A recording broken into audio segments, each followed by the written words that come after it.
이 책이 네.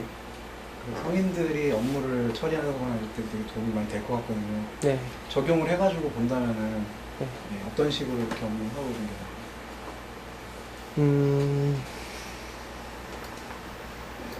어떻게 보면 그 일이라는 것도 그 학습의 일부분이잖아요.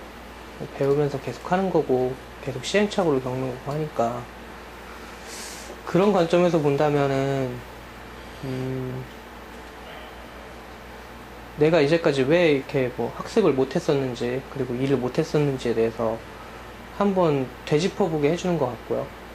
그 다음에 이쪽에서 나와 있듯이 그 자신이 이렇게 정말 몰입하면서 빠져들었던 거 아니면 실제로 실수를 했었던 거 그런 것들을 이렇게 항상 체크를 하라고 나오는데 그런 체크하는 습관을 이 책을 보면서 이렇게 기르는 게 좀 많이 도움이 될 것 같습니다. 이 책을 보면 가장 중요한 건 딱 그거거든요. 업무를 할 때 사람이 이제 발전을 하려면 발전이라는 건 뭐냐면 오늘 하는 것보다 내일 조금 더 잘하는 게 발전이에요. 그러면은 오늘보다 더 발전을 하기 위해서 이걸 어떻게 이 뇌를 쓰는 건가에 대해서 나온 것 같아요. 그러니까 오늘보다 잘하는 방법 첫 번째는 뭐냐면 오늘보다 많이, 오늘보다 더 힘들게 하지만 이것들의 동기부여를 계속 받으려면 도파민이 딱 이거예요. 어느 정도냐면 이렇게 멀리 해서 손이 안 닿을 거라는 걸 내가 알면 도파민이 안 나오고 여기서 이렇게 달동말동 할 때 도파민이 나오거든요. 그렇다면은 이 도파민이 나오게 하려면 첫 번째는 내가 어떤 목표를 현실성 있게 만들고 그 목표를 그 현실성 있게 만든 목표를 향해서 가는 거예요. 하지만 이제 여기서 이제 사람이 욕심이 생겨요. 도파민이 이걸 가지려고 별짓을 다 하기 때문에 그렇게 목표를 만들어 놓으면 내가 막 더 많이 하고 싶은 욕심이 생겨요. 그러니까 어떻게 보면 목표를 제일 잘 잡아야겠죠. 그 욕심이 생기고 그 욕심이 생겨서 막 계속 하게 되는데 여기서 이제 그 얘기를 하죠. 그 데드라인이나 시간을 정해놓으라고. 그렇게 하다가 그런 걸 정해놓지 않으면 계속 이렇게 그 쥐가 이걸 가지고 얘가 옛날에 말씀드렸듯이 쥐가 실험을 했어요. 도파민이 계속 나오고 어떤 버튼을 누르면 도파민이 계속 나오는데 이 쥐가 어떻게 됐냐면 이 버튼 누르다 굶어 죽었거든요. 그러니까 파괴가 돼요. 파괴가 아니면 포기를 하게 되고 그러니까 이렇게 계속 안 되는데 계속 열심히 하고 안 쉬고 뭔가 시간이나 이런 거에 대해서 특별히 이렇게 리미트를 정해놓지 않으면 이렇게 하다가 이게 안다는 거라고 판단에 대해서 도파민이 멈추거든요. 그럼 어떻게 해야 되냐면은 그 시간을 정해가지고 조금씩 발전을 시키는 거예요. 그런 식으로 해가지고 만드는 게 그거고 그래서 이제 이런 것들을 시간 기록이나 그러니까 두 개가 있겠죠. 첫 번째는 내가 시간 안에 얼마나 많이 끝내는 걸 좋아하는지 아니면 일정한 양을 얼마나 빨리 끝내는 걸 좋아하는지 두 가지로 체크를 해본 다음에 계속 달리는 거죠. 마치 100m 기록 단축시키듯이. 그러니까 이런 식으로 업무를 하라고 이 책은 나온 것 같아요. 그렇죠? 네. 아마 그 업무를 할 때 그 두 가지로 첫 번째 명확하게.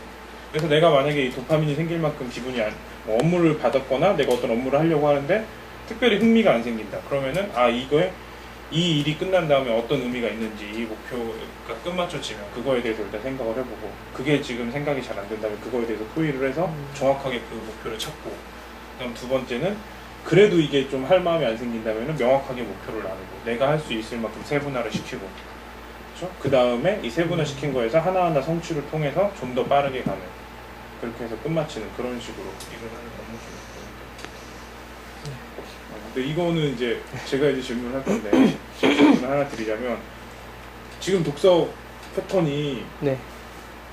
어떤 거를 그러니까 좀 이런 거 같거든요. 혹시 이렇게 읽지 않으세요?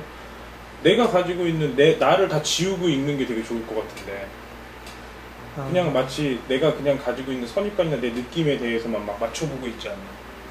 이 책에는 어떻게 보면 형태 씨가 말하는 그 내용은 이렇게 많이 있잖아요. 받아들이고 안 받아들이고 어떻게 생각하세요? 예, 듣고 보니까 그런 면이 좀 많이 있는 것 같아요. 예전에는 책을 이렇게 딱 처음 접했을 때 다 모르던 거였으니까 모르고 읽었는데 또 읽다 보니까 예전처럼 그냥 내가 좋아하는 느낌 그리고 내가 알고 있는 지식으로 책을 선택하고 그렇게 읽는 게 아닌가라는 생각이 좀 들고 있습니다. 어떻게 하면은 더 좋게 효과적으로 더 좋은 부부 습관을 들일 수 있을 것 같아요?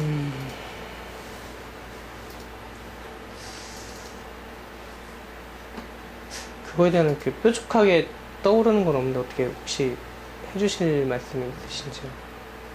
그러니까 저 같은 경우는 그래요. 그러니까 어떻게 보면은 내용이 다 똑같은 책일 수도 있고 어떻게 보면은 반복이 될 수도 있는데 읽는 순간만큼 내가 아무것도 모른다라고 생각해요. 아무것도 모르고 내가 알았던 걸 다시 발견하더라도 새로운 거 발견한 것처럼 공분하고 이런 식으로. 그 다음에 자주 그걸 읽고 자주 사람들하고 얘기를 해보세요. 뭐 예를 들어 한 챕터를 읽으면 한 챕터를 읽고 사람들하고 얘기를 해보세요. 이 챕터에 대한 내용을 요약을 해보시면 다른 사람은 다른 방식으로 생각을 하거든요. 그 다음에 그 최대한 많이 이야기를 해보세요. 지금 볼 때는 책이 읽는데 그냥 독서에서 끝마칠 수 있는 위험이 있는 것 같아요. 자기 틀 안에서만 찍고 있는 것 같아요. 네. 책은 새로운 패러다임, 그 책을 읽는 가장 제가 생각하는 가장 멋있는 목표는 그 저자의 사고방식을 배우는 거예요. 이 책의 내용을 외우는 게 아니고 그럼 어떻게 하면 이 저자의 사고방식을 받을 수 있을까? 내 사고방식으로 이 책을 읽으면 그 내 사고방식에 있는 정보만 들어가는 것 뿐이고 그럼 별로 좋지 않은 함수에서 그게 데이터가 입력이 되기 때문에 좋지 않은 결과가 나오겠죠. 이 책을 읽을 때는 그 사람의 그 저자의 함수가 들어가야 되는 거죠. 알겠습니다. 그리고 그거에 대해서는 제가 특별히 나중에 한 챕터 읽고 얘기하면 제가 그걸 해줄게요. 멘토를 해줄게요. 네. 저 질문이 있는데요. 네. 보통 일반적인 사람들은 자기한테 익숙한 일을 하잖아요. 네. 그러면서 그 익숙한 일을 그 쪽에서 그 데드라인을 정하고 그럼 해서 뭐 도파민을 분비시키거나 막 그런 게 가능할 것 같은데 네. 여기에 있으신 분들은 대부분 좀 새로운 일을 하거나 그런 경우가 많잖아요. 네. 그런 그렇죠. 경우에는 이거를 어떻게 효과적으로 적용을 시켜서 효율적으로 업무를 할 수 있을지.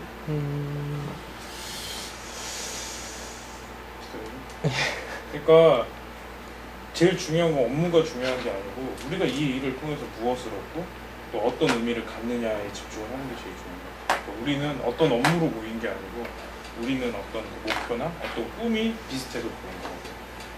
그렇기 때문에 새로운 업무의 관점에서 보는 게 아니고 좀 더 큰 틀에서 우리는 꿈을 향해서 어떤 일들, 꿈을 이루기 위해서 어떤 여러 가지 시도를 하는 게 되는 것 같아요. 그렇게 되면 이제 업무 관점에서 보면 다 새롭지만은 꿈에 비해서는 새로운 게 하나도 없는 거예요. 그래서 이제 보통 기업 같은 경우는 그 전부 다 사람들이 비전을 똑같이 가져. 그리고 비전을 만들 때도 모든 사람이 참여를 하고. 그렇게 해서 서로 이제 업무가 달라지더라도 부담이 되죠.